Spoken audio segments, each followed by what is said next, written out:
네, 구독자 시청자 여러분 반갑습니다. 박 작가입니다. 자, 오늘 토크라운지에서는 조금 특별한 초대 손님을 모셨습니다. 저희 비트코인 고래이시고 또 이번에 지속 가능한 비트코인 가치 투자라고 하는 책을 쓰신 사이먼 작가님 모시고 이 시장에서 어떻게 하면은 투자를 잘 할 수 있고 그리고 이번 대세 상승장에서 어떻게 수익을 얻어서 엑시트까지 할 수 있을지 여러 가지 아주 깊은 이야기들을 나눠보겠습니다. 작가님 안녕하세요. 네, 안녕하세요. 작가님 저희 채널 방문해 주셔서 너무 감사합니다. 제가 영광입니다. 네. 작가님 저희 구독자분들께서 또 처음 뵙는 분들이 계실 텐데 간단하게 자기소개 부탁드리겠습니다. 네, 저는 이번에 그 지속 가능한 비트코인 가치 투자라는 책을 집필하게 된 사이먼이라고 합니다. 저는 오랜 시간 동안 직장 생활을 했고요. 16년도 봄부터 비트코인을 비롯한 여러 암호화폐 투자할 기회를 좀 빨리 얻게 돼서 그때 좀 빨리 발견했고 그 투자가 저한테 좀 적성이 좀 맞았습니다. 그래서 그런 직장 생활과 투자가 좀 같이 공존하다가 이제 어느 순간 제가 잘하는 거 더 재밌는 거 하고 싶어서 직장을 그만두고 한 3, 4년 전부터는 전업으로 투자를 하면서 또 글도 쓰고 이렇게 하고 있습니다. 너무 어떻게 보면은 직장 생활을 하시다가 이렇게 투자를 시작하셨는데 굉장히 많은 또 수익들을 많이 만들어내셨는데 아마 저희 구독자분들께서 어떻게 그렇게 또 하실 수 있으셨는지가 너무 궁금하실 것 같아요. 그래서 지금까지 투자자로서 어떻게 지금까지 또 활동해 오셨는지 그런 것들 말씀 주시면 너무 좋을 것 같습니다. 제가 일단 2016년도 봄부터 투자를 했다는 거에서 어떻게 했나 궁금하신 분들이 좀 있을 것 같아요. 네. 그래서 그때 당시에 16년도, 15년도는 미풀조차도 다단계로 풀릴 때였거든요. 네. 아마 아실 거예요. 그래서 다단계 시장에서 암호화폐 사기 코인들이 정말 많았습니다. 그래서 지금도 소송하는 것들도 있고요. 그래서 지인분이 이제 다단계 코인을 저한테 물어보시면서 이거 괜찮겠냐 투자로서. 그래서 제가 그거를 알아보던 중에 비트코인이 있는데 왜 그런 걸 하시냐 제가 이렇게 하면서 비트코인을 저는 그 국내에서 거래가 되는지도 몰랐어요. 그래서 16년도 그때 봄에 살펴보니까 이미 국내 거래소에 거래가 나름 활발하게 되고 있더라고요. 그래서 저는 좀 충격을 받았습니다. 왜냐면 비트코인 하면은 뭐 불법적인 거래에서 많이 쓰인다고 하고 정말 안 좋은 얘기가 많았는데 국내에서 합법적이라고 전 봤거든요. 그때 당시에도. 근데 이렇게 거래소가 있고 거기서 은행과 연결된 계좌가 있고 거기에 계좌 입금을 해서 제가 코인을 살 수 있고 거래가 된다는 거에서 이게 시장이 있구나 너무 놀랬고 그러면서 이제 비트코인에 대해서 어떤 투자 자산으로서 이게 있구나라는 생각에 비트코인 자체를 좀 그때 좀 공부를 순수하게 재미의 차원에서 했죠. 그래서 하다가 이게는 뭔가 비트코인은 시스템이 무너지지 않을 것 같고 그다음에 이게 앞으로 널리 사람들이 좋아할 만한 여지가 충분하다고 생각을 해서 그때 3천만 원을 제가 들여서 50개 정도 조금 넘게 샀어요. 그래서 근데 비트코인 50개를 사고 보니까 이 사람 욕심이 돼서 100개를 채워야 되겠다. 네. 그 생각이 바로 들어서 저는 이제 그때 당시에 트레이딩을 막 했는데 아시다시피 유동성이 없었어요. 오르고 내리고가 없고 마운트 곡스 그 뒤에 여파가 있는 조용한 시장이었기 때문에 지금으로 따지면은 한 작년 정도 느낌일 것 같아요. 작년 초 정도 느낌일 것 같아요. 그래서 뭐 트레이딩으로는 제가 소질도 없고 시장도 힘들고 그래서 방법을 생각하다가 그때 이더리움이 이제 10,000원, 15,000원 넘어가면서 한참 뜰 때였어요. 그래서 그럼 이더리움을 사서 이더리움으로 다시 비트코인을 좀 많이 모아보자라는 그때 그 생각을 해서 이더리움 2,000개를 샀습니다. 그래서 이더리움 2,000개가 되니까 순간 욕심이 드는 거예요. 이더리움 5,000개로 가자.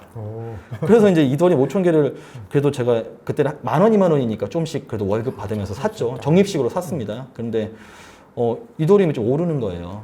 그때 계속 오르는 중간이었으니까. 그래서 좀 올랐을 때 저도 가족이 있다 보니까 아내의 성화가 엄청 컸어요. 네. 가족부터 야 그거를 뭘 믿고 그렇게 오랫동안 갖고 있냐. 다들 싫어하는데 알지도 못하는 거. 그래서 절반을 팔았습니다. 네. 또 가족을 위해서. 그러니까 또 1,000개가 되는 거예요. 그때 당시에 이제 작년에 솔라나가 이렇게 올랐듯이 그 전에 에이다가 올랐듯이 그때 당시에는 스트라티스라는 게 지금도 있는데 스트라티스가 150배 오른 상태였어요. 그래서 스트라티스가 그때 당시엔 대세였고 대세였다가 잠깐 조정기에서 많이 빠졌었어요. 그래서 그거를 일단 왕창 샀습니다. 그때 뭐 자포자기의 심정이었어요. 근데 이게 또 시장이 갑자기 이제 또 상승장으로 가면서 너무 올라가는데 저는 3천만 원을 넣었는데 이게 이제 이거를 가격을 생각 안 하고 있다가 어느 순간 가격을 보니까 너무 올랐어요. 그래서 매도 타이밍을 도저히 못 잡을 것 같아서 내가 무슨 뭐 판단하지 말고 그래프 판단하지 말고 그러면 아파트 청약이 되면 당첨이 되면 그냥 팔기로 했어요. 그래서 그렇게 우연의 어떤 그런 걸 맡기기로 해서 했는데 당첨이 이제 그 2018년도 초에 됐습니다. 아. 극초반이 돼서 1월달. 그때 이제 그래서 그때 그냥 팔았는데 그때 수익은 현금으로 한 10억 원 정도 수익화를 할 수 있었어요. 근데 이제 아마 그때 아파트가 당첨이 안 됐다면 다시 가지고 있었을 거예요. 그래서 그때 어찌됐든 제가 뜻하지 않게 수익화를 성공할 수 있었는데 거기에 좀 운이 좋았다고 생각합니다. 그래서 왜냐하면 2016년부터 시작된 여정들이 엄청난 수익화와 그리고 계속 이것들을 반복하면서 뭔가 네. 성공과 또 어떻게 보면 실패라고 하긴 그렇지만 어쨌든 그 과정들을 계속해서 반복하면서 본인만의 어떤 노하우들을 계속해서 더 많이 디테일하게 만들고 그러면서도 계속해서 어떤 궁극적으로는 지금 굉장히 많은 물량들을 지금 보유하고 계신 거니까 네. 굉장히 어떤 성공적인 투자들을 그 우여곡절 끝에서도 해오신 거를 확인할 수가 있었는데 아마 우리 구독자님들이 어느 정도 규모로 하시고 계시고 어떤 기준으로 코인을 정하시고 이런 것들이 많이 궁금하실 것 같아요. 네. 그래서 그것들 이제 여쭤볼 텐데 그 전에 하나만 좀 여쭤보면은 작가님이 이제 최근부터 유튜브에 출연을 하신 걸로 알고 있는데 네. 어떤 계기로 이제 출연을 하시게 되셨는지와 또 뭐 대답을 하실 수 있으시면 또 괜찮으시면은 네. 얼굴을 또 공개 안 하시는 이유도 좀 궁금합니다. 저는 제 가까운 분들, 저는 또 투자 모임도 하거든요. 그래서 저를 가까이 아시는 분들은 제가 암호화폐 투자를 하는지 다 아시고요. 네. 이제 제가 이렇게 공개를 하지 않는 이유는 배우자의 의견입니다. 그래서 가족들의 어찌됐든 그 불편하지 않게 또 가족의 삶도 중요하고요. 그럼요. 또 저는 또 제가 지속 가능한 투자를 하기 위해서 제 개인의 또 취미를 다양하게 하려고 합니다. 그게 또 제 원동력이거든요. 그래서 어떤 제 취미 활동이나 제 개인의 삶에서 이 투자 부분이 좀 불편할 수 있는 게 생길까봐 그런 차원입니다. 맞습니다. 그게 사실 어떻게 보면 삶에서 그런 것들이 굉장히 중요하고 네. 투자도 삶의 굉장히 중요한 일부지만 궁극적으로는 더 이제 행복한 삶 이런 네. 것들이 또 워낙 중요하기 때문에 네. 자 그런 차원에서 이제 얼굴을 공개를 안 하시는데 그래도 마스크 쓰시고 이렇게 얼굴 많이 공개해 주셨어요. 아마 제 취미가 다 사라진다면 저는 공개할 수도 있습니다. 알겠습니다. 아내가 또 허락해 준다면요. 네, 네, 그렇습니다. 아내분께서 사모님께서 좀 허락을 또 나중에 해주실 날도 있지 않을까 이렇게 생각을 네. 해봅니다. 자 그러면 이제 사이먼 작가님에 대해서 조금 더 저희가 한번 더 깊이 있게 한번 좀 들여다보려고 합니다. 자 그러면은 이제 많은 분들이 지금 현 시점에서 작가님이 어떤 코인에 투자하고 있고 어느 정도 규모로 투자를 하고 계신지가 궁금하실 텐데 좀 말씀 좀 주시면 좋을 것 같습니다. 제가 500개 정도 비트코인 정도의 규모를 제가 운영했다고 했는데 네. 이제 그때는 저는 스스로의 그릇이 너무 작다고 생각해서 이제 포트폴리오 준비하는 단계부터 1000개를 생각하는 포트폴리오를 생각을 했습니다. 근데 제가 뭐 비트코인 1000개. 느끼시겠지만 만약에 지금 일반적인 직장인분들이 100만 원씩 넣으신다고 하면 제가 처음 투자할 때 그렇게 했으면 한 달에 2개씩입니다. 비트코인이. 그리고 1000만 원일 때 같으면 0.1개씩이고요. 지금 같으면 더 소수점으로 내려가겠죠. 앞으로 저는 더 오를 거라고 보는데. 그래서 그렇게 하면요. 모을 수 있긴 한데 문제는 아주 급상승장이 왔을 때 상당히 괴롭습니다. 그렇죠. 네. 다 살 걸 한꺼번에. 더 많이. 네. 그런 감정까지 누를 수 있고 제어할 수 있다면 그 투자가 가능할 것 같은데 저는 힘들 거라고 저 스스로 생각했습니다. 네. 그래서 그 방식은 힘들고요. 그래서 제가 하는 방식은 알트코인의 성장 가능성이 높은 알트코인을 남들이 보기 전에 먼저 보고 많이 들어가서 그거를 충분하게 수익화시켜서 그거를 현금화도 시키고 비트코인으로도 좀 모아가는 그 전략을 저는 세우고 있습니다. 그래서 제가 그래서 좀 알려진 그런 프로젝트는 물론 좋지만 저는 제가 생각하는 추구하는 방식에서는 좀 안 맞다고 생각을 해서 조금은 남들이 알지 못하고 실제로 엄청나게 가치가 있지만 남들이 이렇게 좀 외면하는 거 한국 사람들이 별로 안 좋아하는 거 좀 좋아해요. 그래서 대표적으로 지난번 비체인 같은 경우죠. 비체인이 마지막에는 그렇게 인기가 있었지만 그렇죠. 한국에서 국내에서 네. 좀 늦게는 인기가 많아가지고 또 많이 샀었죠. 네, 처음에는 아무도 제가 1년 이상을 모으는 동안 아무도 얘기를 안 하고 제가 예전에 이제 커뮤니티 같은데 몇 번 글을 썼는데 그게 뭐냐 그런 거 얘기하지 말라고 하시는 분들이 너무 많았거든요. 그래서 그러면 저는 이게 매력적으로 느껴지거든요. 그래서 좀 그런 투자를 하는데 제가 갖고 있는 거 이제 보여드릴게요. 이거는 제가 세금을 또 부과될 수도 있으니까 네. 이제 해외 거래 5억 이상이 있으면은 그 자산 신고를 해야 되잖아요. 네. 그래서 이거는 저 위에 거 그 바이낸스 거래소입니다. 그래서 네. 바이낸스 거래소에서 제가 이제 작년 이렇게 좀 캡처해놓은 부분인데 저는 대부분을 개인 지갑에 갖고 있어서 바이낸스에 있는 부분 저 위에 보면은 이제 32개라고 적혀 있는데요. 네. 그 코인이 어떤 건지 좀 말씀드리기 그런데 네. 이거는 지난 불장 때 한 40만 원까지 갔다가 지금 한 뭐 엄청나게 100분의 1로 떨어진 프로젝트인데 예, 아마 눈치채신 분들이 좀 많이 계실 것 같긴 한데요. 근데 이 프로젝트 같은 경우는 보통의 경우 가격이 많이 떨어지면 이제 떨어진 이유가 중요하지 않습니까? 그래서 저는 그 떨어진 이유를 보니까 초기 투자자들에게 분배되는 게 아주 많았고 또 이게 채굴 코인인데 채굴하는 거에서 채굴장들의 어떤 문제가 너무 많았기 때문에 전체적으로 시스템이 무너졌던 부분인데 프로젝트를 운영하는 입장에서는 너무나 잘 운영이 되고 제가 그걸 확인을 하거든요. 그래서 오히려 너무 막 올라갔다가 떨어졌는데 이게 잘 운영만 하고 있다면 더 떨어질 건 없다고 생각을 했어요. 그래서 오히려 저는 이게 또 매력적이어서 또 이게 들어가 있고 네. 이 수량이면 불장 때 가지고 있을 때면 24만 8천 개네요. 31년. BTC로 제가 말씀드렸네요. 네네. 그래서 저거 곱하기 40만 원을 하면은 900억 되거든요. 그러니까 제가 900억 대 산 게 아니고 떨어졌을 때 이 정도의 포텐셜을 보고 얘가 진짜 제대로 일을 하고 있구나. 앞으로 다시 원래대로까지 못 가도 성장을 할 수 있는 여지가 있겠구나라는 판단이 들어서 얘는 들어갔습니다. 그래서 이거는 제가 좀 그렇게 모으고 있고요. 네. 그 다음 거 보시면은 이거는 500위권 바퀴예요. 네. 근데 제가 생각했을 때 앞으로 이게 내러티브로 좀 받을 수 있다고 생각해서 투자하는 건데 밑에가 채굴되고 있는 양이 7천만 개인데요. 네. 제가 700만 개를 하고 있습니다. 10분의 1을 네, 그래서 이건 제가 이제 지분이 좀 높은 편인데 네. 예전에 제가 비체인 할 때 그 느낌으로 좀 모았어요. 근데 이거에 대해서는 절대 제가 공개를 하면 안 돼요. 왜냐하면 이거는 그쵸, 이거는 네, 상당히 네, 위험성이 너무 큽니다. 그래서 문제가 이거는 좀 충분할 수 있겠습니다. 저는 이게 사라져도 된다고 생각하고 정말 투자하고 있기 때문에 네. 어쨌든 이런 걸 제가 좋아한다는 걸 그냥 말씀드린 것 뿐이고요. 네, 그 다음에 이거는 7,770만 개인데요. 뒤에서 제가 왜 이렇게 숫자를 모았는지는 또 말씀드릴게요. 네. 그래서 이거 같은 경우는 제가 또 정말 좋다고 생각하는 건데 얘는 비중을 제가 좀 크게 가져가고 있고 이거 같은 경우는 국내에서 아마 제가 제일 많을 거예요. 네, 커뮤니티 제가 활동을 하는데 네. 좀 제가 제일 많더라고요. 그리고 이거는 이제 국내 코인인가요? 아니면 이거 저는 국내 코인은 안 합니다. 네, 그렇죠. 안 제 개인적인 또 소신이 있어서요. 네. 그래서 이거 같은 경우는 국내에서 제일 많다고 제가 알고 있고 얘는 좀 시청이 좀 있는 편이에요.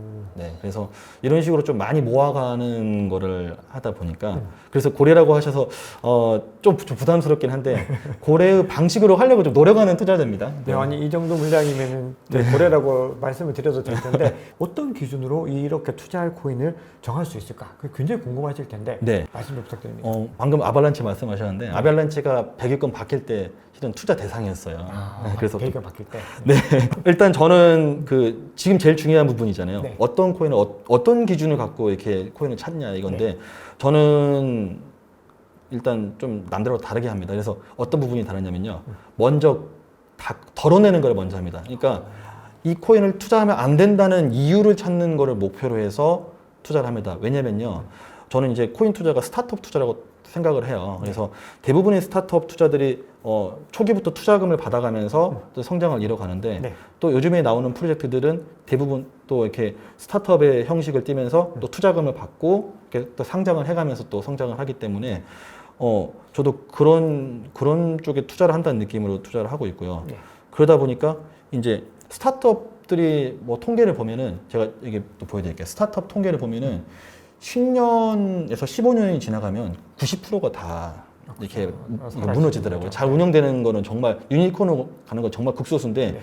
암호화폐 쪽에서는 그럴 확률이 훨씬 높다고 생각을 합니다. 아직까지 역사가 짧긴 하지만 그래서 기본적으로는 제가 스타트업 투자라고 말씀은 드렸지만 스타트업 투자조차도 그렇게 위험한 투자고 암호화폐도 저는 기본적으로는 제가 돈을 잃을 수밖에 없는 그냥 넣으면은요. 그래서 안 될 이유만 찾고 덜어내는 걸 하다 보니까 그 남아있는 것 갖고 제가 찾다 보니까 훨씬 더 고르기가 좀 더 수월하다는 생각이 듭니다. 개인적으로는요. 그래서 일단 제가 이제 스타트업 회사 보는 느낌으로 합니다. 그래서 제가 딱 어떤 프로젝트를 봤을 때 직관적으로 제가 1분이나 뭐 몇 분 안에 이해가 되고 얘는 사람들이 투자할 만하겠다는 인지가 되고 이해가 되면 투자를 하고요. 그게 고민이 안 되면은 잘 모르겠다, 애매하다 싶으면 일단 조사 단계에서부터 다 빼버립니다.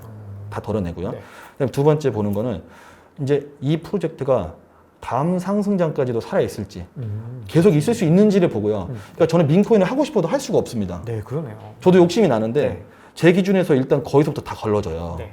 그리고 이제 좀 죄송한 얘기지만 이 어떤 이런 코인 시장을 주도하는 그런 프로젝트들이 다 미국이나 중국 쪽, 주로 미국에서 많이 그렇죠. 나오죠. 주로 그래서 또 한국 같은 경우는 이제 뭐 테라로나 좀 안타까운 일인데 그때 이후로 어떤 벤처 투자라든가 이런 부분들이 상당히 위축되어 있다고 저는 봐요. 그래서 사기로 판명되고 있는 것도 많고, 그래서 그런 부분은 또 좀 덜어내다 보니까 이제 어떤 지속 가능성을 좀 많이 보고 있고, 그다음에 저는 마지막으로 좀 크게 보는 거는 대체 불가능성을 봅니다. 제가 대체 불가능성이라고 말씀하는 거는 크립토 자체가 블루오션이라고 하지만 크립토 안에서도 분명히 레드오션이 있거든요. 그렇죠.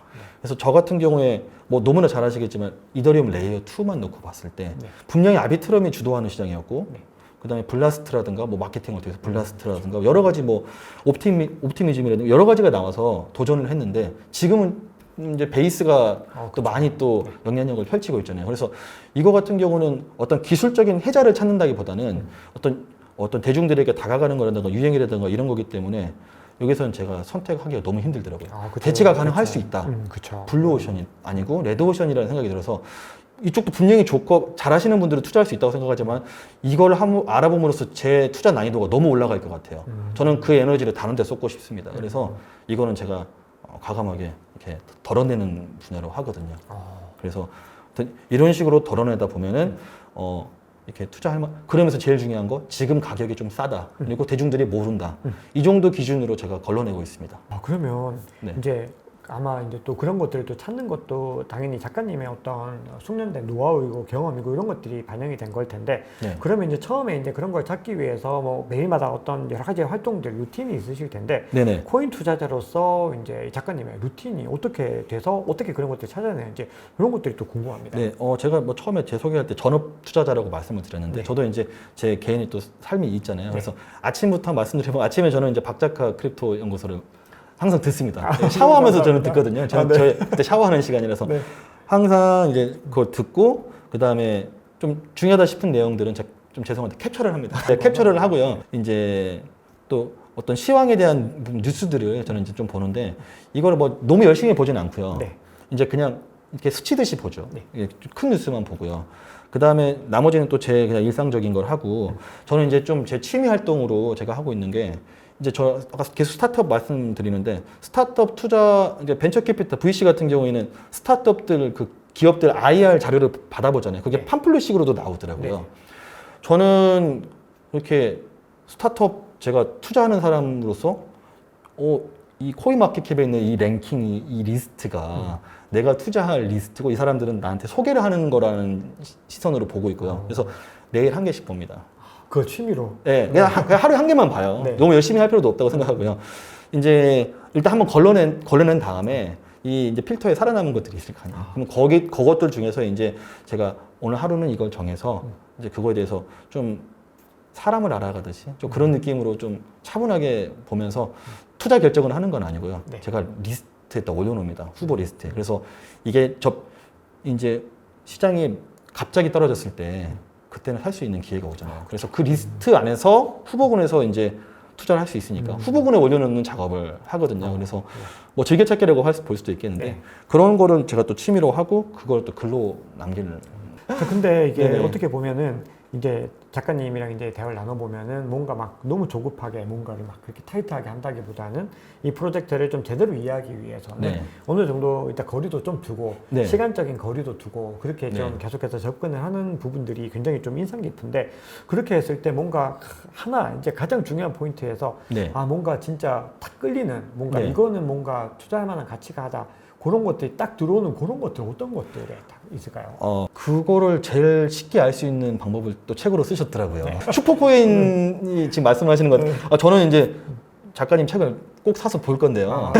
저는 이제 아까 말씀드렸지만 처음에 느낌이 이해가 되는 부분이 있잖아요. 봤을 때 직관적인 게, 그러니까 제가 제일 중요하게 보는 포인트는 결국엔 뭐 제 개인적인 것도 좋지만 대중들이 좋아할 만한 것, 대중들이 앞으로 열광해서 들어올 만한 대중들의 심리를 좀 읽어야 된다 생각을 하고요. 그래서 그동안 사람들이 좋아했던 프로젝트들의 좀 공통점을 많이 좀 찾으려고 노력을 했고, 그래서 기본적으로는 이제 팬덤 자체가 어느 정도는 좀 형성이 돼 있는 것들이 좀 유리하고, 또 프로젝트 자체에서도 되게 활발하게 뭔가를 어필하는 프로젝트가, 물론 그걸 사기라고 볼 수도 있지만 그게 실제로 잘 되는지 확인할 수가 있습니다. 여러 가지 방법으로.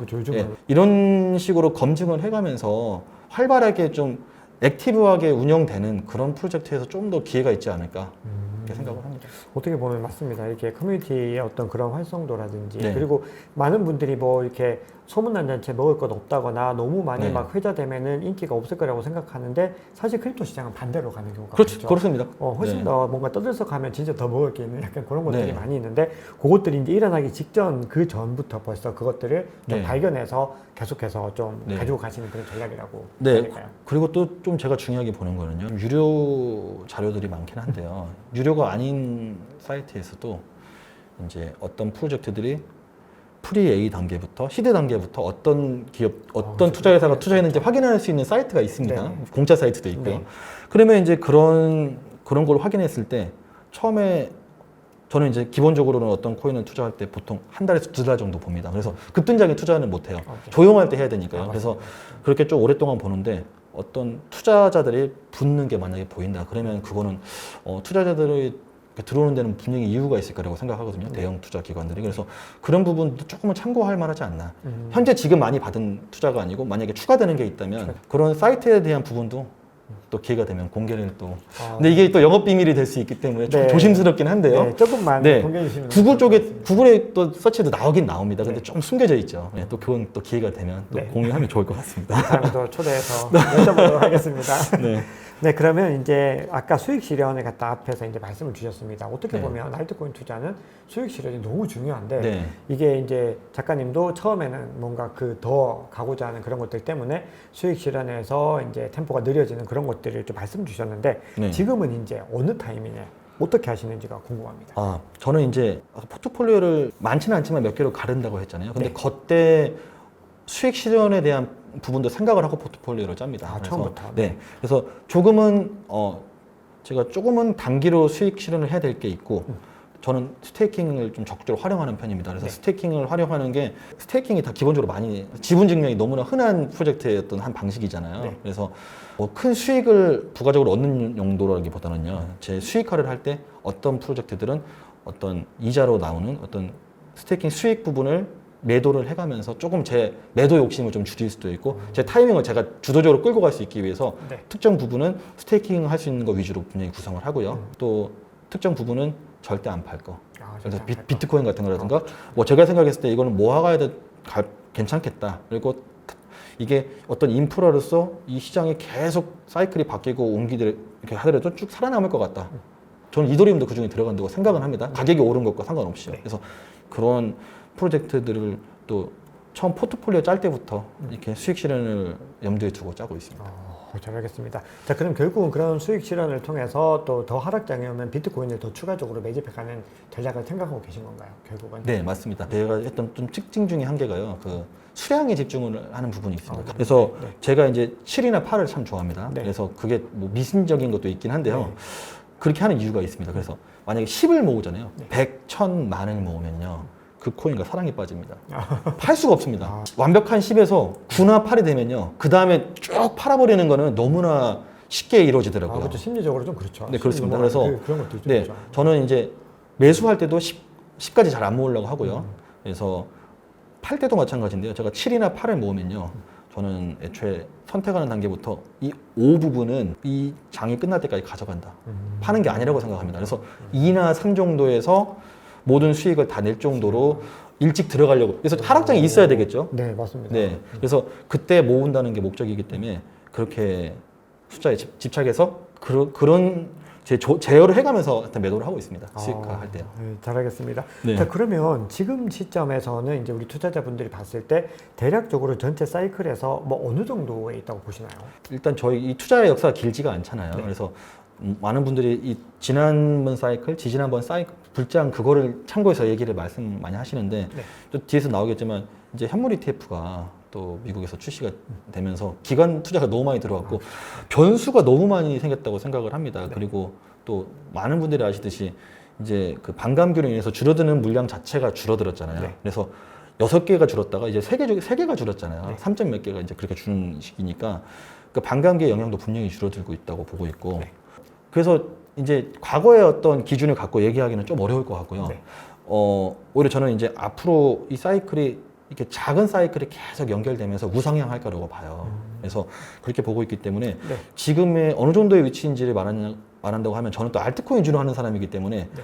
알트코인 각각의 프로젝트마다 다를 거라고 생각하고요. 그렇죠, 다르죠. 알트코인 기준으로 생각하면 저는 아직 뭐 상승장이라기보다는 약간 이렇게 시장의 어떤 이렇게 문이 열리는 네, 단계라고 열리는 단계다. 생각합니다. 아직까지는 굉장히 좀 네. 초기로 봐야 된다라는 말씀이신 건가요? 네, 뭐 개별 프로젝트마다 다 입장이 다르겠지만 그렇지만. 전반적인 알트코인 시장에서는 그렇다고 봅니다. 그리고 비트코인 같은 경우는 뭐 그래프 분석을 하시는 분들이 많은데 앞으로 올라갈 부분이 많지 않을까요? 아, 그럼요. 네. 저도 그렇게 생각을 합니다. 네. 자, 그러면 올해 하반기 코인 시장에 대한 전망도 하반기부터는 좀 약간 불리시한 흐름들 가져갈 수 있을 거라고 보시나요?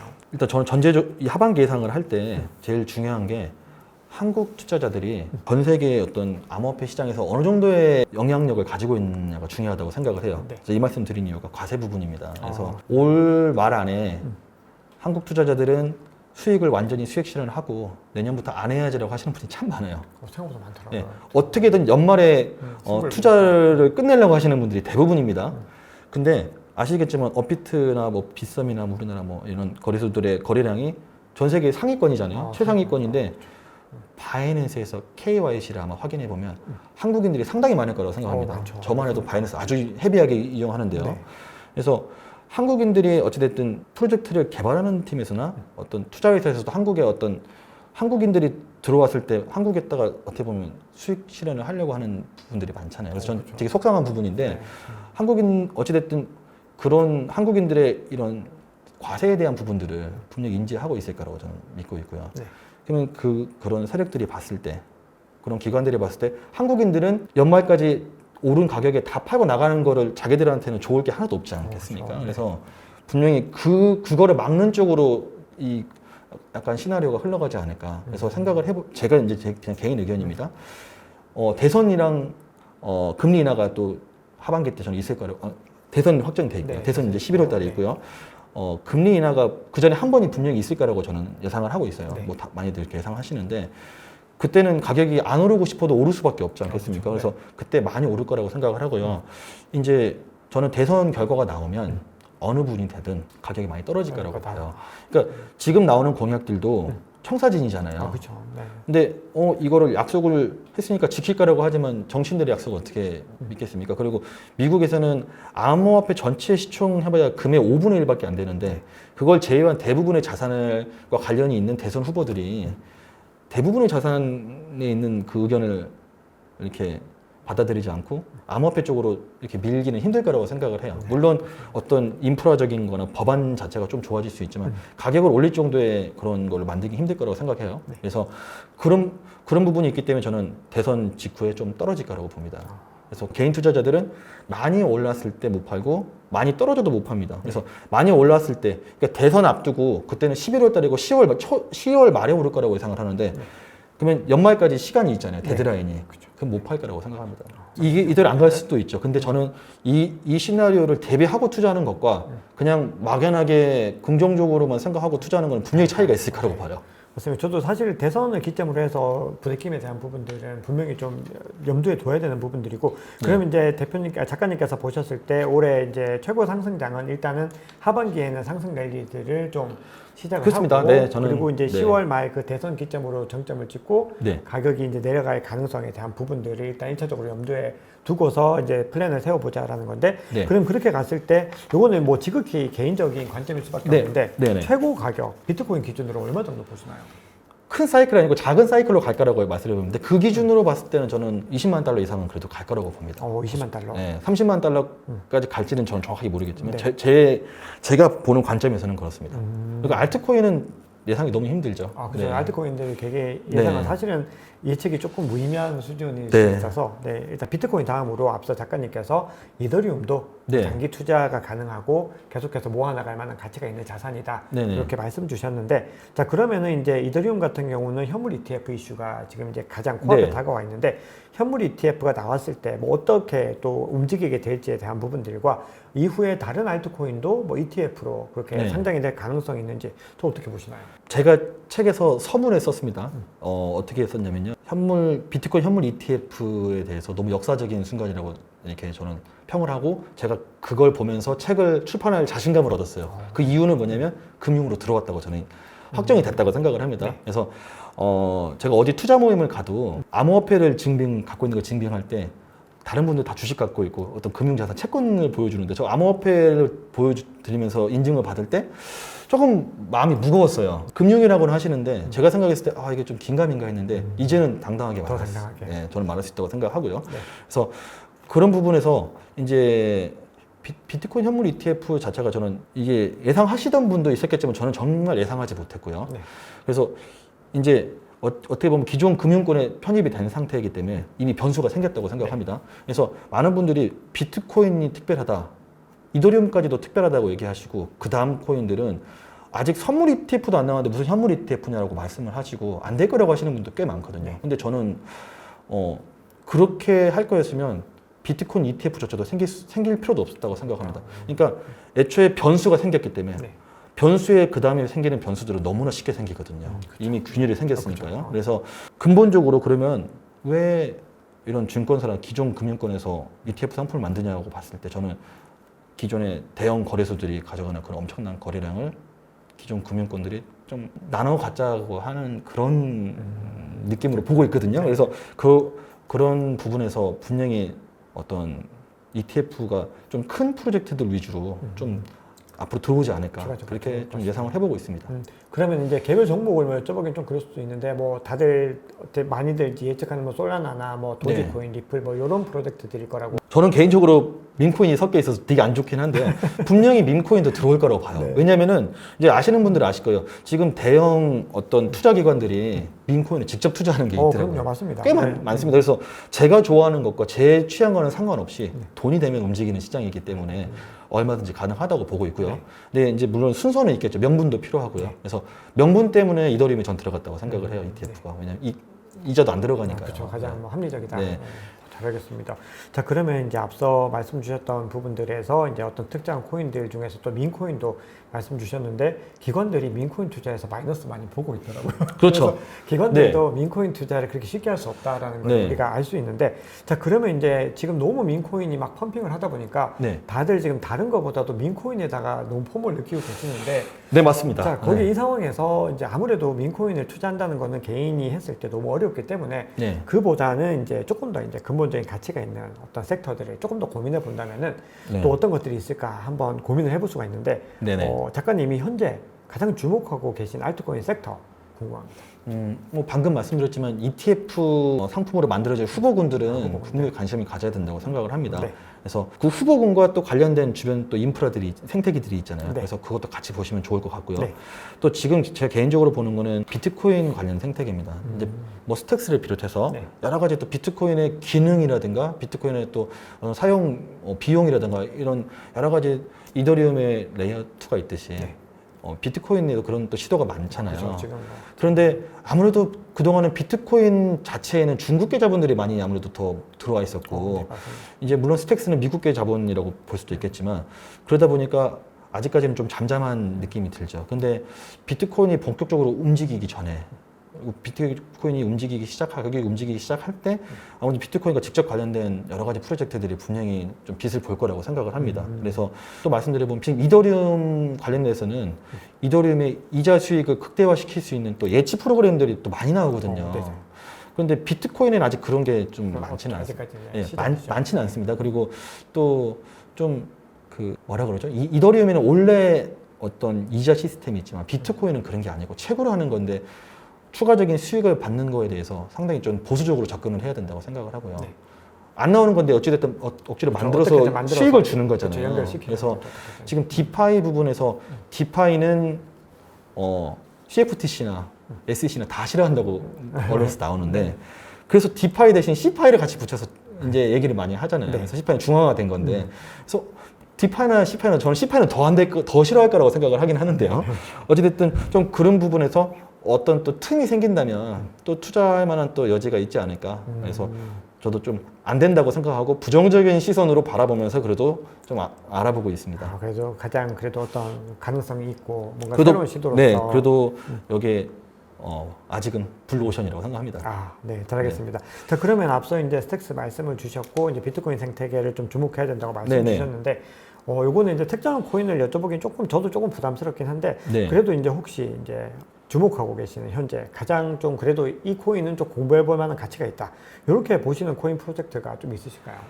저는 오히려 이제 새로운 거 찾는 것도 물론 좋은데요. 네. 이제 박 작가님 책을 보면 아마 도움 많이 될 것 같아요. 그런데 제가 봤을 때 아까 처음 말씀드렸던 거, 그러니까 클래식했던 코인들, 그 코인들이 개발을 했고 또 투자자들이 또 여러 또 뒤에 후속 투자를 또 받는 경우가 있거든요. 그런 데서 오히려 또 기회가 오지 않을까 저는 분명히 그렇게 생각을 합니다. 그래서 지금 코인에서 코인의 어떤 생애를 또 얘기하는 분들이 있더라고요. 그래서 네. 이게 청년기인지 유아기인지 노년기인지 얘기를 하는데 제가 봤을 때 밈코인은 태어날 때부터 노년기입니다. 아, 이미 죽어있는 프로젝트. 그러니까 물론 커뮤니티는 있지만 태어날 때부터 이미 죽을 준비를 하고 태어나는 그런 노인 코인이라고 생각을 하고요. 또 반대로 말하면 물론 아주 오래된 코인이 있지만 비트코인 위해서는 개발이 활발하잖아요. 네. 이더리움도 개발이 많이 되고 있고. 그래서 오래됐지만 계속 개발이 꾸준하게 이루어진 코인들은 아직도 저는 청년기라고 생각합니다. 그래서 단순히 오래됐고 가격이 떨어졌다고 해서 그게 죽은 코인이라고 보는 게 아니고 실제로 어떻게 개발이 되고 있는지 한번 관심을 가져보면 거기서 또 숨겨져 있는 기회가 분명히 있을 거라고 저는 생각합니다. 어떻게 보면 이제 또 작가님 말씀 듣고 많이 느껴지는 게 요즘에 이제 커뮤니티에도 그렇고 저도 이제 책에서는 약간 그런 뉘앙스로 이제 말씀드렸는데 우리가 기본적으로 이제 새롭게 진입하시는 투자자분들은 뭐 오래된 어떤 내러티브보다는 새로운 내러티브를 추구하는 것이 더 네. 유리한 관점이다라는 것들이 조금 더 지배적인 관점이지만 이제 작가님 말씀은 그런 것들도 있지만 오래된 코인들이 새로운 내러티브를 다시 무장을 해서 이것들이 더 부각이 됐을 때는 엄청난 파급력을 가져갈 수도 있다라는 부분이죠. 네, 죄송합니다. 네. 그 난이도 측면에서 말씀드렸다. 아, 그렇죠. 난이도 측면에서. 오래된 거에서 찾는 게 좀 난이도가 더 쉽다라고. 그렇죠. 새로운 거 너무 많이 나오니까. 맞아요. 고려해야 될 점도 훨씬 적고 예를 들어서 네. 신생 코인들은 락업 해제 물량만 해도 거의 뭐 그렇습니다. 폭발적으로 쏟아지는 네. 가운데서 뭐 그거 찾기가 너무 힘든데 네. 오래된 코인들 중에서 가령 예를 들어서 뭐 알리브나 요즘에 카스파 같은 것들도 네네. 오래됐는데 다시 그렇죠. 회자가 되는 것들이 있는데 네. 그런 것들 뭐 예를 들어 인젝티브도 그렇고 네. 사실 그런 프로젝트들도 많이 있더라고요. 네. 그래서 그런 것들 중에서 옥석을 가리는 것들도 정말 중요한 전략이다. 이렇게 네. 해석해도 괜찮을까요? 자, 그러면 이제 또 추가적으로 이 질문제는 없었는데 네네. 앞서 이제 알트코인 섹터, 비트코인 생태계 말씀 주셨는데 또 요즘에 시장에서 많이 또 회자되는 게 RWA, 또 네, AI 맞습니다. 맞습니다. 많이 회자되는데 요거는 네. 어떻게 작가님 어떻게 보시나요? RWA에 대해서 이제 지난번 물정 때는 얘기가 안 나왔잖아요. 아, 네. 근데 저는 RWA가 나온 시점이 중요하다고 생각합니다. 네. 비트코인 현물 ETF가 통과되면서 RWA가 같이 나오잖아요. 맞아요. 블랙록과 함께 얘기 나오면서. 그래서 몇 개의 프로젝트들은 이제 어떤 미국 채권과 연결된 블랙록에서 비드를 만들었잖아요. 네. 그래서 그거를 블록체인이긴 하지만 거래소에 판매를 하지 않죠. 자기들끼리 이렇게 돌리는 어떤 그런 상품인데 그거를 블록체인으로 우리 거래소 시장으로 갖고 올 수 있게 중개해주는 프로젝트들이 좀 많이 나오잖아요. 네. 그것도 이제 RWA라고 하는데 저는 그냥 그거는 이제 미국 채권이라고 차라리 카테고리를 따로 했으면 좋겠어요. 그렇죠. 왜냐면 사실은. 그쪽으로는 많이 나올 수밖에 없다고 네. 생각을 하고 그래서 뭐 부동산 중개하는 것과 저는 완전 별개로 봐야 된다고 생각을 합니다. 네. 그래서 그런 프로젝트들은 너무 좋다고 생각하는데 또 이런 생각도 들어요. 이제 이게 대체 가능성을 아까 말씀드렸지만 지금 많이 이제 각광을 받는 프로젝트가 분명히 있지만 블랙록 같이 그런 큰 기관들 입장에서 봤을 때는 어떤 중개인이 중개를 하든 상관이 없거든요. 그렇죠. 오히려 경쟁률을 그 수수료 갖고 경쟁을 붙일 수도 있고 네. 그래서 이 부분에 대해서 그 다음 타자가 많이 나올 수 있는 분야라고 하면 그 분명히 저는 이게 단기로 봐야 된다고 생각을 해요. 네. 그래서 장기로 어떤 주도하는 어떤 그런 프로젝트가 나오기 전까지는 좀 굉장히 아직까지는 굉장히 네, 네, 네. 수많은 경쟁들에서 옥석이 막 네, 가려지는 그러니까 이게 필요하다. 저는 아직까지는 이게 블루오션이라고 생각을 하는데 레드오션으로 될 여지가 너무 많다라고 생각을 합니다. 네, 개인적으로는요. 새로운 관점도 많이 말씀 주셔가지고 왜냐하면 또 너무 맹목적으로 RWA가 좋다 또 이렇게 하는 관점들도 사실은 너무 또 리스크에 대한 좋다고 부분들을- 하니까 프로젝트들이 다 RWA 쪽으로 달라붙죠. 네, 다 글로 가 있고 네, 그럼 저는 피합니다. 월드코인을 AI 또 연결하는데 저는 일단 월드코인을 빼야 된다고 생각하고 네, 신혼인증이니까요. 네, 저도 일단 빼야 된다고 네. 생각합니다. 그래서 지금 또 패치 AI 나오고 네. 또 세 개의 프로젝트가 합친되어 있는데 또 그렇죠. 이게 좀 또 연기됐죠. 메타 그러니까 저희 어떤 투자의 메타를 생각했을 때 지난번 물장 때 메타버스가 얘기가 나왔고 네, 그렇죠. 그 다음에 NFT가 아주 NFT. 주목을 받았잖아요. 근데 지금 얘기를 안 하죠. 그래서 이게 기술이 안 좋아졌다던가 프로젝트가 무슨 실현 가능성이 어려워서 안 되는 게 아니고 그렇죠. 그냥 관심을 못 받는 거잖아요. 그렇죠. 네. 그래서 지금 저는 이제 이걸 AI가 관심 받는 거는 챗GPT밖에 이유가 없다고 생각해요. 그때 그걸로 인해서 또 엔비디아가 오르고 그런 과정에서 자연스럽게 오른 거지만 아직 개인적인 관점입니다. 네. 어떤 AI가 블록체인 기술과 만나서 개인들이 느낄 수 있거나 어떤 기업들이 들어올 만한 건 아직은 좀 시기상조라고 생각합니다. 아주 개인적인 의견입니다. 그래서 AI에 좋게 어떤 관점을 보시고 또 어떤 또 기술적인 걸 해자를 찾으셔가지고 거기서 집중 투자하시는 분이 있을 거예요. 그래서 이건 제가 잘 알지 못하는 부분이기 때문에 뭐 섣불리 말씀드리기 어렵지만 제 기준에서는 투자를 하지 않습니다. 제 기준에서는요. 아직까지는요. 무슨 다음 말씀인지 사이클에서는 모르겠어요. 제 기준에서는 그렇습니다. 네네. 그 어쨌든 이게 아직까지는 뭐 이거 실체가 없다 이렇게까지는 그렇지만 뭐 어쨌든 보여주고 있는 실질적인 퍼포먼스가 있다기보다는 네. 그냥 기대감과 그 시장의 어떤 내러티브와 트렌드 이런 것들이 주가 된 것들이기 때문에 조금 더 이제 지켜봐야 된다는 말씀이죠. 네.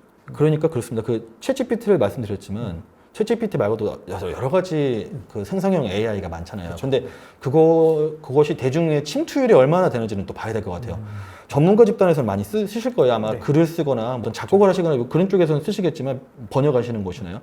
대중들이 아직 쓰지 않습니다. 그래서 대중들이 쓰는 단계가 돼야지 아마 이게 실질적으로 어떤 그런 생성형 AI 입장에서도 블록체인이 필요하지 않을까. 그래서 아직은 AI 자체도 대중에게 침투가 안 됐는데 이걸 블록체인을 먼저 말하기에는 상당히 애로사항이 있다. 저는 그렇게 생각합니다.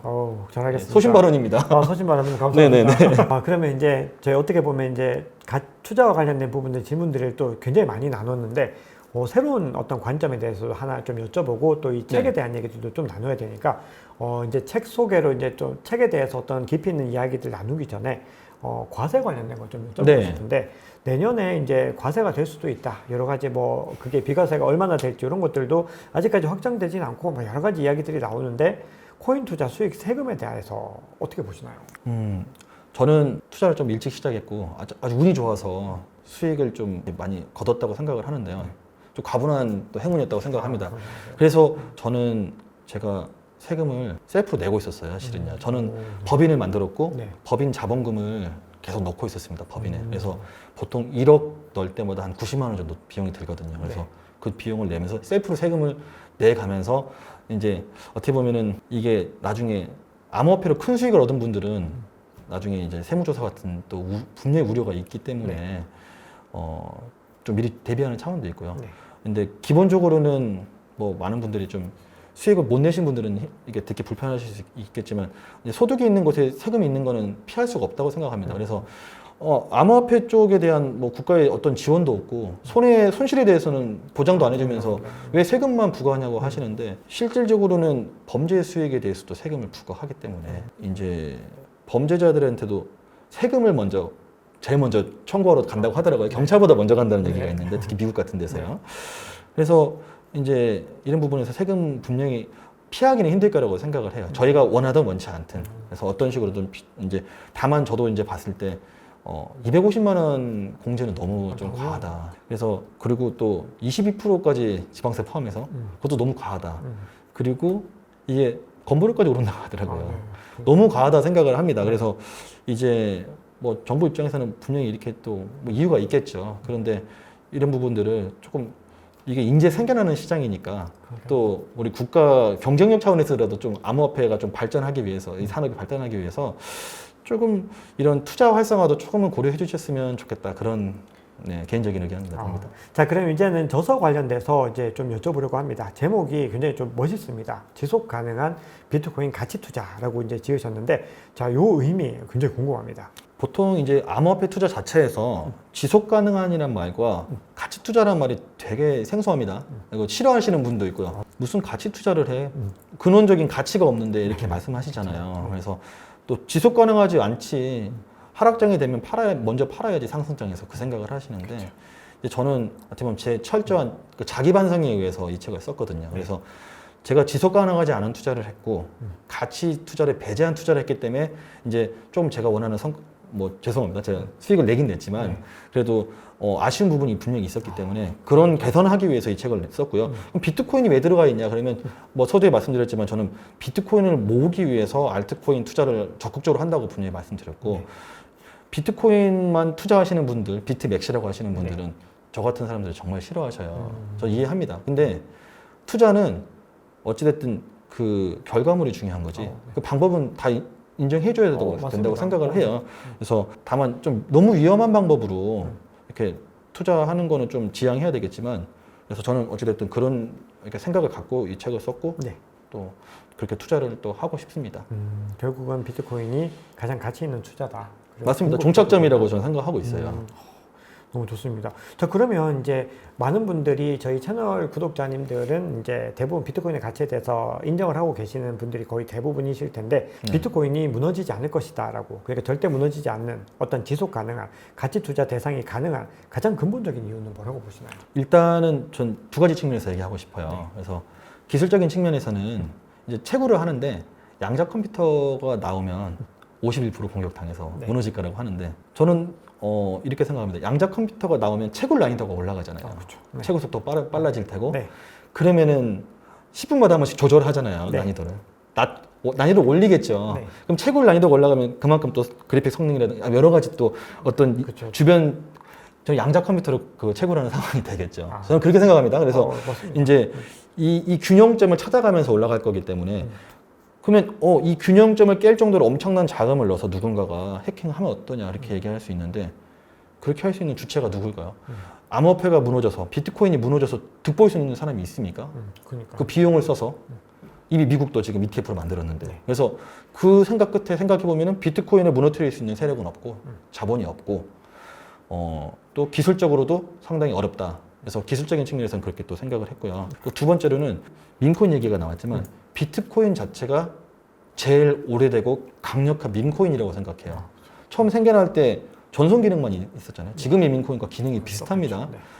다만 최초라는 거, 그리고 거기에 어찌됐든 많은 사람들이 매료됐고 또 어떤 커뮤니티 안에서 거기에 결제로 실제로 쓰이기도 하고 자산의 어떤 저장 기능이 생기면서 이게 어떻게 보면 어떤 암호화폐 전체를 상징하는 그 코인이 됐잖아요. 그래서 이런 커뮤니티의 힘을, 무에서 유를 만드는 이 커뮤니티의 힘을 쉽게 무시할 수 없다고 생각합니다. 그래서 이제 이거 비트코인 ETF에 대한 얘기랑 좀 연결되는데요. 비트코인 ETF가 출시가 되면 비트코인은 국가 단위의 어떤 그 테두리 안에 묶이게 되겠죠. 한국에서 비트코인 ETF를 만들면 그 ETF는 그 비트코인은, 실물 비트코인은 한국에 있는 어떤 증권사라든가 어떤 그 판매 기관에 들어가겠죠. 미국에 있는 건 미국대로 들어가고.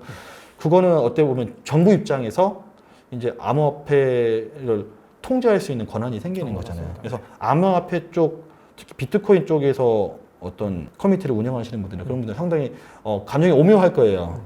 가격은 오르지만 어떤 비트코인의 근본적인 그런 기능들이 좀 삭제가 되는 거잖아요. 그래서 이 부분에 대해서도 분명히 어찌됐든 이 앞으로 어떻게 흘러갈지에 대해서 저는 이제 ETF 상품으로 많이 들어오긴 할 테지만, 그래도 지금 상당히 많은 양의 ETF로 이렇게 비트코인이 들어왔지만 아직도 많은 양이 남아있잖아요. 채굴되는 양도 남아있기 때문에 이제 이게 개인들이 이제 투자자들의 선택에 또 문제가 될 것 같아요. 그러니까 근본적으로는 실물 거래를 내 거래소에서 할지를 선택해야 되고, 아니면은 ETF 상품으로 해서 증권사에서 거래를 할지. 근데 증권사에 있는 거는 저 거기서 사면은 따로 제 지갑으로 뺄 수는 없잖아요. 네, 그렇죠. 네. 간접 소유를 해주는 거고, 여기서 제 거래소에서 사면 제 지갑으로 뺄 수 있는 진짜 소유가 되기 때문에, 저는 이제 그 어떤 그 전통 금융이든 기존의 어떤 거래소든 선택의 어떤 그 생존의 기로에 있으면서 이제 투자자들의 선택을 좀 받아야 되는 상황이 분명히 올 거라고 봐요. 그래서 저는 투자자들이 어떤 선택을 할지 모르겠지만, 그래서 정부의 규제가 상당히 중요할 것 같아요. 보유세 얘기가 나오더라고요. 개인이 보유하면 보유세를 내게 된다고 하고, ETF로 투자하면 안 된다고 했을 때 그런 식의 정책적인 방향이 분명히 나올 거라고 생각하고, 그래서 선택의 기로에 왔을 때 어떤 선택을 해야 될지, 과세 부분까지 전 들어가면 좀 치사할 거라고 생각을 해요. 아까 말씀드린 그 과세를 만약 ETF 상품에서는 과세 뭐 어떤 공제를 많이 해주고, 예를 들어서 그런 식으로 만약에 좀 치사하다 생각하는데 유도를 한다면 이게 좀 앞으로 어떻게 흘러갈지 모르겠어요. 그래서 거래소 입장에서도 분명히 어떤 또 거래소만의 장점을 만들어야 되겠죠. 뭐 디파이를 어떻게든 할 수 있든 규제를 뚫든 다양한 상품을 만들든 그렇게 좀 그런 또 시장이 좀 펼쳐지지 않을까. 그래서 좀 덧붙여서 말씀드려봤습니다. 어떻게 보면은 이제 국가적인 차원에서 이거를 이제 컨트롤하기 위한 방법으로서 사실 네. 현물 ETF를 승인해서 이렇게 제도적인 자산으로 만들었다라는 의견들도 많이 있고 실제로 네네. 또 미국이 이렇게 파격적으로 이제 올해 현물 ETF를 2개나 승인했다는 것도 아마 그런 관점이 아닐까 네, 생각을 맞습니다. 합니다. 네. 자, 그러면 이제 우리가 여러 가지 어떤 프로젝트를 선정하는 기준부터 해서 지금까지 어떻게 투자를 해오셨는지도 알아봤고 정말 저서에 대해서도 알아봤는데 자, 이제는 조금 더 집중적으로 이 작가님의 암호화폐 투자법을 한번 네. 여쭤보려고 하는데 아무래도 이 암호화폐 같은 경우는 너무 이렇게 변동성도 심하고 종목도 많기 때문에 자산 배분의 어떤 전략들이 굉장히 중요한데 네. 작가님의 어떤 포트폴리오 구성 전략이나 이런 것들 어떻게 하시는지 궁금합니다. 저는 일단은 2, 5, 2, 1 이렇게 합니다. 2521. 네. 네, 그래서 흥미로운데요. 첫 번째, 일단 첫 번째 이제 가장 크게 5를 하는 거는 저는 개인적으로는 제가 생각했을 때 여러 가지 덜어낸다고 했잖아요. 여러 가지를 덜어내면서 제가 좋아할 만한 요소, 대중들이 좋아할 만한 요소가 맞아 떨어지는 프로젝트가 있다고 하면 특히 그 프로젝트가 하방은 닫혀 있고 상방이 열려 있다는 전제 하에서 저는 절반을 시드를 넣습니다. 그래서 이미 포트폴리오 구성은 다 끝났고요. 네. 네, 그래서 그렇게 구성을 하고 있고요. 네, 오는 그렇게 하고 내러티브와 상관없이 저는 그런 부분을 집중적으로 보고 있고요. 네. 그 다음에 처음 앞에 나오는 이는 인프라에 저는 투자를 합니다. 인프라. 네. 그래서 인프라가 될 수 있는 게 암호화폐에서는 너무 많잖아요. 네. 뭐 다 레이어 1은 다 인프라잖아요. 그렇죠. 그래서 저는 그 인프라 위에 인프라가 될 만한 것도 분명히 있다고 생각을 해요. 네. 그래서 뭐 아까 뭐 알리브나 뭐 그런 거 말씀하셨는데 네. 뭐 여러 가지 프로젝트들도 뭐 파일코인도 마찬가지고요. 네. 다 인프라적으로 이제 암호화폐들도 그 프로젝트들 데이터가 너무 빠르게 확장되다 보니까 네. 이제 기존에 뭐 아마존이라든가 뭐 이런 기존에 있는 데이터 센터도 이용하지만 또 암호화폐 탈중화된 또 그거기 때문에 또 탈중화된 또 스토리지를 또 이용하기도 하더라고요. 그래서 그런 소리도 또 앞으로 좀 많아지지 않을까라는 그 하나의 그냥 예시를 든 거고요. 네. 그다음에 뭐 또 NFT 거래가 이루어지는 거래소도 저는 NFT가 다시 만약에 활성화가 된다고 하면 기업들의 선택을 받는다고 하면 그것도 인프라가 되지 않을까. 맞습니다. 인프라입니다. 그거. 직접 투자하는 게 아니고요. 그래서 그런 거에 한 20% 정도를. 이전을 한다. 네. 네. 그 뒤에 20%는 철저하게 박 작가님 또 책이라든가 이런 방송을 보면서 20%는 트렌드를 추종합니다. 트렌드라고. 원래는 제가 트렌드 추종하지 않았어요. 네. 원래 한두 가지만 했다고 말씀드렸잖아요. 네. 그랬더니 너무 힘든 거예요. 그렇죠. 그걸 계속해서. 제가 제일 후회되는 거는 에이다예요. 지난번 트렌드에서 제가 만약에 트렌드에 따라서 에이다를 했다면 또 수익이 또 차이가 많이 납니다. 그래서 이거를 후회할 바에는 차라리 적극적으로 한번 해보자. 그래서 일정 부분만 해서 어차피. 네, 20% 정도는 제가 이제 좀 아까 말씀하셨던 것 중에 여러 가지 또 분야들이 있잖아요. 그래서 그 내러티브를 제가 적극적으로 추정할 수 있는데 그 안에서 또 그래도 또 인프라적인 거 이렇게 하려고 노력합니다. 네. 네. 그 마지막 남은 1위. 남은 일은 변수를 대비합니다. 변수를 대비해서. 네. 네. 그럼 이거는 이제 현금으로 남겨주신다는 말씀은 아니시고. 저는 이제 비트코인이 그런 역할이에요. 네. 네, 그런 느낌입니다. 네. 잘 알겠습니다. 네. 자, 그러면 이제 코인 투자하시면서 여러 가지 또 자료들 앞서 주셨던 것들이 뭐 여러 가지 관련된 그런 자료들 물론 이걸 뭐 완전히 IR이라고 볼 수 없는 자료들도 그렇죠. 있지만 그런 자료들 보시는 것이 또 취미이시고 한데 그 외에 또 추가적으로 또 참고하는 자료들이 있으시면은 좀 말씀 주시면 좋을 것 같습니다. 저는 기본적으로 코인 투자를 하면서 두 가지를 저한테 빼버리면 코인 투자는 저는 완전 정지될 수밖에 없어요. 그러니까 두 가지, 첫 번째는 트위터고요. 트위터 그렇죠. 네. 트위터. 네. 두 번째는 이걸 말씀드리기 좀 챗 GPT인데요. 네. 생성형 AI인데 이제 일단은 막막하실 거예요. 트위터 막 가입해서 뭐부터 들어가야 되냐. 저는 비트코인부터 팔로우를 하시라고 그래요. 커뮤니티부터 팔로우를 그렇죠. 하셔서 네.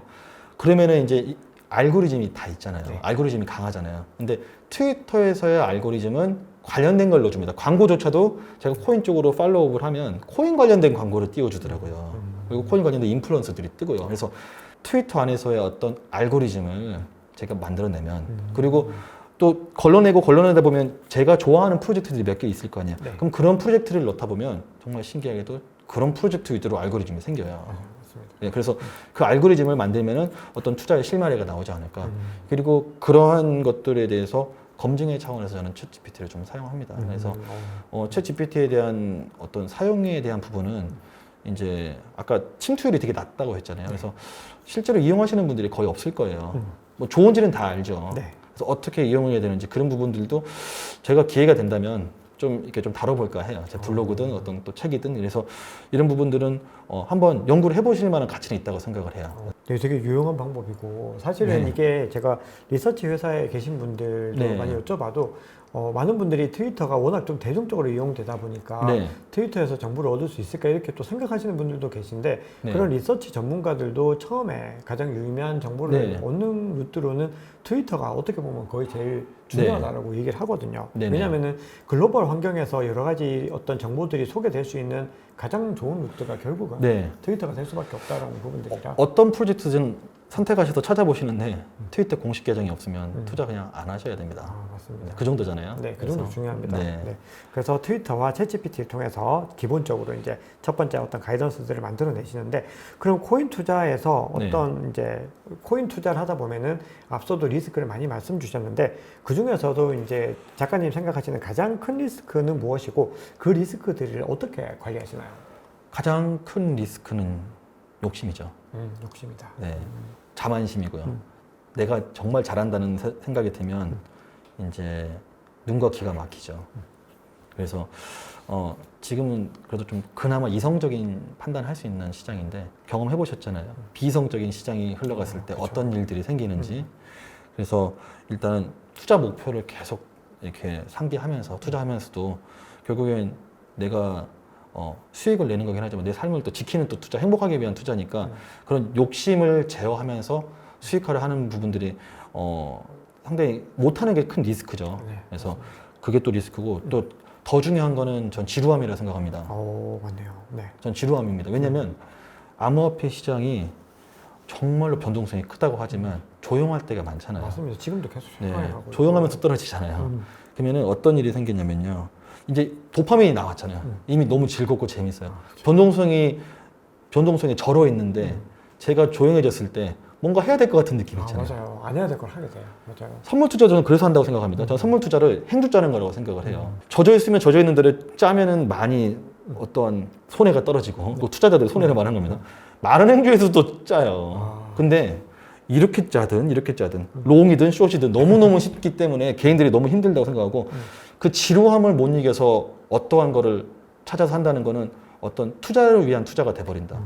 어떤 성과가 아니고 맞습니다. 투자를 위한 투자를 하는 경우가 많기 때문에 저 그런 거 많이 봤거든요. 그래서 지루할 때 차라리 제가 하는 식으로 IR 기업 설명회 보듯이 저거 공부하고. 종목 한 개씩 보시라는 거예요. 그래서 코인마켓캡이나 코인게코 가서 정말 심심하면 1000위권부터 보세요. 그래서 한 개씩 클릭 해보고 얘 어떻게 됐나. 그럼 1000위는 버틸 수, 다 걸러내면 한 몇백 일을 버틸 수 있잖아요. 그 지루함을 저는 차라리 그런 식으로 승화시키는 게 어떨까. 그 그래프 분석도 저는 이제 아까 수익화 말씀하셨는데 수익화를 저는 랜덤으로 한다고는 했지만 필요할 때마다 제가 주도해서 한다고는 했지만 저도 그래프를 보고 그래프가 너무 안 좋거나 이 온체인 데이터가 너무 안 좋으면 수익화를 좀 땡길 수도 있고 미룰 수도 있고 늘리기도 하고 줄이기도 합니다. 그래서 그런 거에서 분명히 의미가 있는데 그거에 너무 집착해서 분석을 하면 오히려 투자에서 왜곡된 생각이 생길 수도 있고 가치가 진짜 중요한 건 코인 가치잖아요. 그래서 거기에 좀 포인트를 못 들 수가 있기 때문에 어떤 보조 지표로서 활용했으면 좋겠고 그래서 저는 하여튼 이 지루함 부분을 꼭 이겨내셨으면 좋겠다.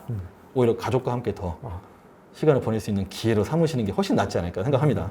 와, 그러니까 이 지루함이 진짜 위험한 게 맞습니다. 네. 그러니까 이게 지루한 과정들을 잘 이겨내야 되는데 진짜 많은 분들이 아까 도파민도 말씀 주셨는데 변동성이 커야 되는 시장인데 이게 저 잠잠하면은 네, 이걸 불안해져요. 진짜 불안해서 잘 못 참고 그러니까 네, 맞습니다. 결국은 시장이 이제 끝난 것 같다는 걸 네. 오해도 하게 되고 여러 가지 네. 어떤 부작용들이 나오는데 네. 결국은 그걸 이제 공부를 통해서 저도 정말 불안해요. 저도 정말 지금도 호흡이 가쁘고 이게 좀 투자가 너무 힘들잖아요. 네, 맞습니다. 저도 그렇고 그래서 다 네, 마찬가지로. 다 아마 똑같으실 건데 그래서 이런 거를 스스로 이겨내시는 거. 저 그래서 취미 활동을 많이 한다는 거예요. 그래서 저 여러 가지 취미 활동을 하는데 그래서 그런 걸 이겨내면서 가치 투자를 하려고 좀 생각해 보시면 좀 괜찮지 않을까 생각합니다. 리스크 관리 차원에서라서. 네, 너무 좋은 말씀 감사합니다. 자, 그럼 이제 지루함을 이겨내기 위해서 또 작가님만의 어떤 공부 방법으로서 그런 여러 가지 코인에 대한 어떤 자료들을 하나하나 보시면서 그렇게 시간들을 이겨내는데 공부를 갖다가 어떤 식으로 또 어느 정도 깊이까지 좀 해야 된다고 보시나요? 아까 제가 말씀드렸던 그 좋은 코인 방법 고르는 방법과 좀 연결되는 부분인데요. 네. 일단은 너무 깊게 들어갈 필요는 없다고 생각해요. 저희가 이제 코인 투자하는 거는 대중들이 좋아할 만한 걸 찾는 과정이라고 저는 생각을 하고요. 네. 제가 블록체인 전문가가 될 필요는 없다고 생각을 해요. 그리고 아까 말씀하신 대로 여러 가지 법안이라든가 어떤 여러 가지 코인을 둘러싼 그런 이슈에 대해서 이게 가격과 이 가치를 대중들이 좋아할 만한 여지가 있는지 정도만 보려고 좀 노력을 하는 편이거든요. 그래서 이제 보실 때 좀 그런 관점에서 챗GPT를 제가 그래서 좀 이용하는 부분이 이건 좀 저만의 비법이긴 한데요.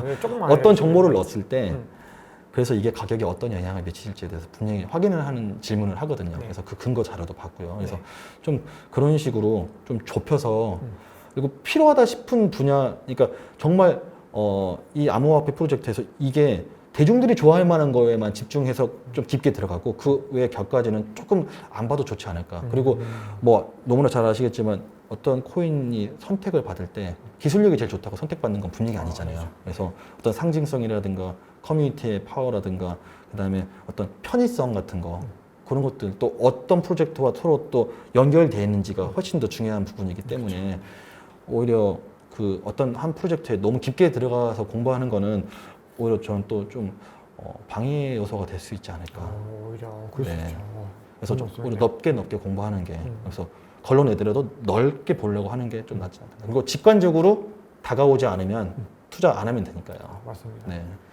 저도 이제 저희 예전에 이제 채널 출연하셨던 분 중에서 굉장히 어떤 기술적인 그러니까 블록체인 기술에 되게 해박하셔가지고 그것도 이제 많이 분석하셔가지고 어떤 코인이 좋은 코인인지 나쁜 코인인지를 이제 구별을 하려고. 그것도 분명히 의미가 있습니다. 근데 그분이 막 엄청나게 막 분석을 해서 했는데 이거 쓰레기다. 이건 안 된다라고 했는데 그게 솔라나였다는 거죠. 그렇습니다. 그래서 개발자분들이 참 그 애로사항이 많으셔요. 맞습니다. 그 업계에 어떻게 보면 제일 정통하신 분들인데요. 투자는 또 좀 다르죠. 투자의 관점은 다르고 기술력이 조금 부족하다고 해서 안 되는 게 아니라 어떻게 보면 여러 가지 요소들 때문에 커뮤니티가 먼저 돼서 이후에 개발을 보강할 수도 있고 뭐 여러 가지 전략들이 있기 때문에 그런 것들을 잘하기 위해서는 이제 작가님 말씀 중에 되게 좋았던 게 너무 이걸 갖다가 뭐 기술 분야까지 딥하게 그렇게 할 이유가 없는 게 어떻게 보면 애플 투자하는 사람들이 아이폰 기술을 다 뜯어보는 것은 아닌데 그렇죠.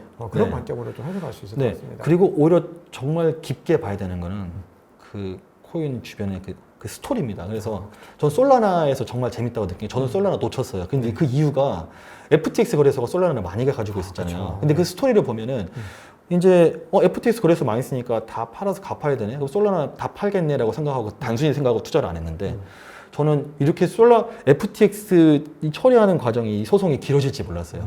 그러니까 길다 보니까 솔라나를 띄울 수 있는 시간이 있잖아요. 그렇죠. 시간이 더. 그래서 인큐베이팅을 다시 새롭게 해서 커뮤니티가 모여서 어떻게 보면 FTX가 피해자들에게 보상할 수 있게끔 솔라나를 키울 거라는 그 스토리, 그 이야기, 뒤통수를 좀 맞았죠. 그 스토리를 그릴 수 있으면 아마 성공하셨겠죠. 그런 분이 아마 꽤 있을 겁니다. 그래서 그런 스토리가 오히려 더 중요하다고 생각하고요. 저도 진짜 그런 스토리가 안 그려지면 투자를 안 하는 것도 또 좋지 않나 생각합니다.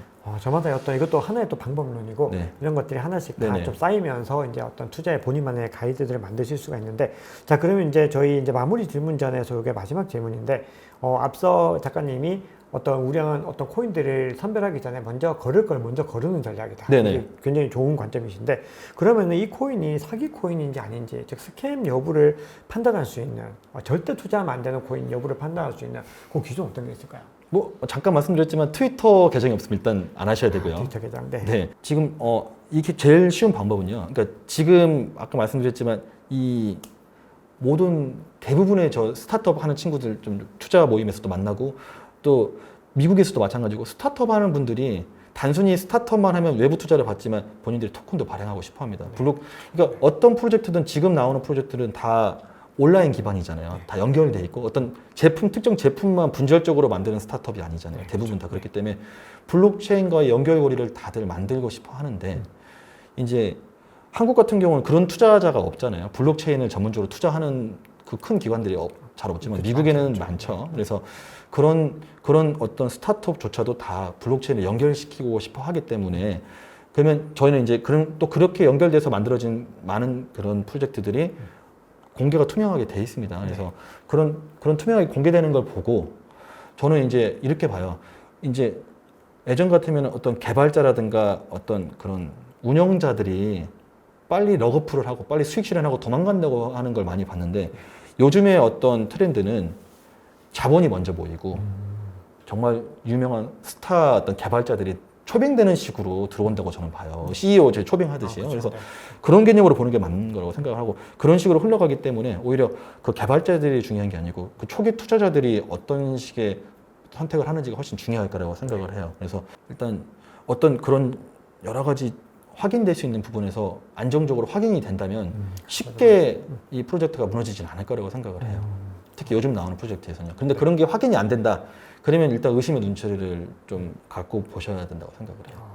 잘 알겠습니다. 네네. 자, 그러면 이제 지금까지 작가님과 여러 가지 진짜 정말 지금까지 뭐 가장 토크라운지에서 여러 가지 다양한 주제를 네, 좀 네. 많이 다뤘습니다. 정말 광범위하면서 되게 깊이 있는 얘기들, 또 실전적인 얘기들 정말 많이 다뤘는데 이제 작가님을 이제 제가 이제 고래라고 말씀드렸고 실제로 엄청나게 많은 자산 규모들을 운영하고 계신데 자, 오히려 좀 반대로 그러면 지금 시장에 진입하시는 조금 젊으신 분들 혹은 시드 자본이 조금 작으신 분들도 계실 텐데 그런 것들을 감안해서 현금이 이제 대략적으로 한 5천만 원 정도가 네. 만약에 지금 가용하다면 어느 코인에 어떻게 투자하면 가장 좋을 거라고 보시나요?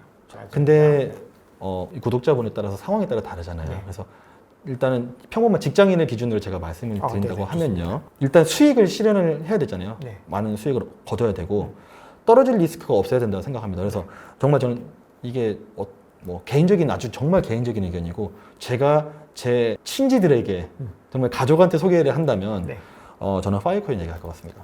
파일코인. 네, 상당히 조심스럽습니다. 지금까지와는 네. 확연히 다른 대답이셨습니다. 이유가 있습니다. 네. 이제 물론 파일코인 자체가 채굴 사기가 너무 많았습니다. 네. 그리고 또 초기 투자자들이 다 팔고 나갔는데요.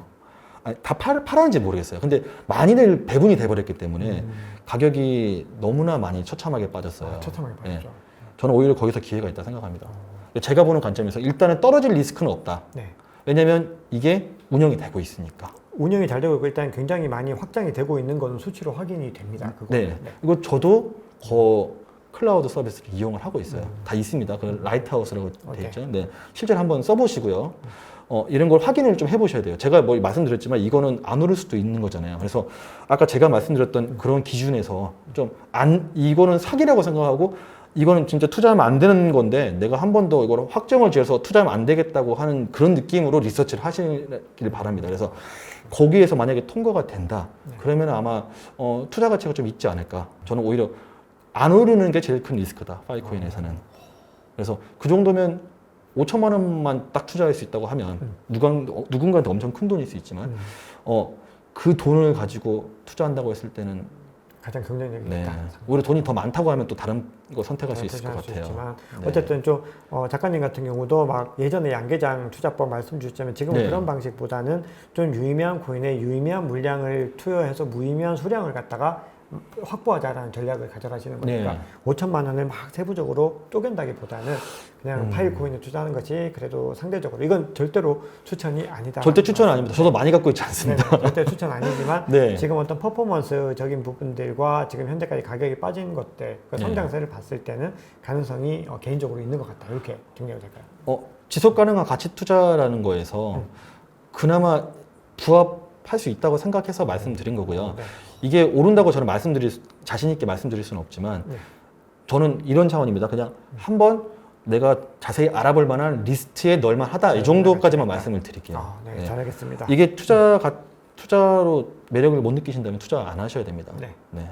맞습니다. 이게 가장 중요한 거는 결국은 본인이 이거를 누군가의 어떤 개인적인 의견에 의해서 사는 것이 아니라 네. 그걸 가지고 다시 본인만의 어떤 방식으로 공부를 해가지고 최종적인 결정을 내려야 되기 때문에 이거는 투자에 있어서는 진짜 중요한 얘기니까요. 네. 이거는 참고하시면서 공부를 해보시기를 좀 권유를 드리겠습니다. 자, 마지막으로 저희 구독자분들께 당부의 말씀 부탁드립니다. 네. 지금 코인 상황이 어떻게 보면은 제일 바쁘게 코인 투자자로서 움직여야 될 시기라고 생각을 합니다. 네. 그래서 지금 어찌됐든 포트폴리오를 잘 짜셔서 지금 그래도 이성적인 판단을 할 수 있다고 생각을 해요. 그래서 이성적인 상황에서 판단을 끝내놓고 시장이 비이성적으로 갔을 때는 어떠한 판단도 하지 않고 제가 이성적일 때 지금 짜는 포트폴리오의 결과물을 겸허하게 받아들여야 된다. 이성적인 시장에서 비이성적인 시장으로 넘어갔는데 거기서 비이성적인 판단을 하고 비이성적인 방법으로 투자를 하는 분들이 대부분입니다. 네. 비이성적이니까 나도 비이성적으로 할게. 그렇게 가죠. 그거는 모르겠어요. 좋은 결과를 본 적이 없습니다. 뭐 가능하겠죠. 근데 저는 불가능하다고 보고 가능해도 그렇게 되면 가정이 파괴됩니다. 다 무너져요. 그래서 저는 그거 의미가 없다고 생각하고요. 네. 그래서 지금 어찌됐든 좀 투자를 하실 계획이라면 부지런히 알아보시고 포트폴리오를 지금은 좀 완성을 하시는 게 어떨까라고 말씀을 드리고 싶고요. 그리고 또 한 가지 말씀드리고 싶은 거는 책을 제가 냈는데 이 책에서는 제가 했던 처절한 어떤 그런 투자의 고통이 다 녹아 있고 제가 생각했을 때 이게 그래도 좀 지속 가능하게 투자하면 좋지 않을까? 그러니까 저는 이 코인 시장이 무너지지 않을 거라는 이 전제하에 이걸 투자하고 있습니다. 그래서 만약에 제가 하는 방식이 정말 불편하고 코인 시장이 그래도 언젠가는 무너질 거라고 생각하신다면 코인 투자를 안 하시는 게 저는 맞다고 생각을 해요. 물론 그래프만 보고 변동성을 먹을 수는 있지만 그래도 저는 차라리 주식을 하시는 게 맞다. 아니면 부동산을 하시든. 그래서 저는 그런 어떤 의사 결정을 하실 때 판단의 기준이 됐으면 하는 마음에 이 책을 냈고요. 네. 그래서 코인을 투자하라는 책은 명목적으로 투자하라는 책은 아닙니다. 네. 그래서 이제 이 책을 보시고 한번 그동안 투자에도 성공을 못 하셨던 분은 유의미한 성공을 못 하셨던 분은 제 투자 방법을 보시고 어떤 영감을 얻으셨으면 좋겠고요. 네.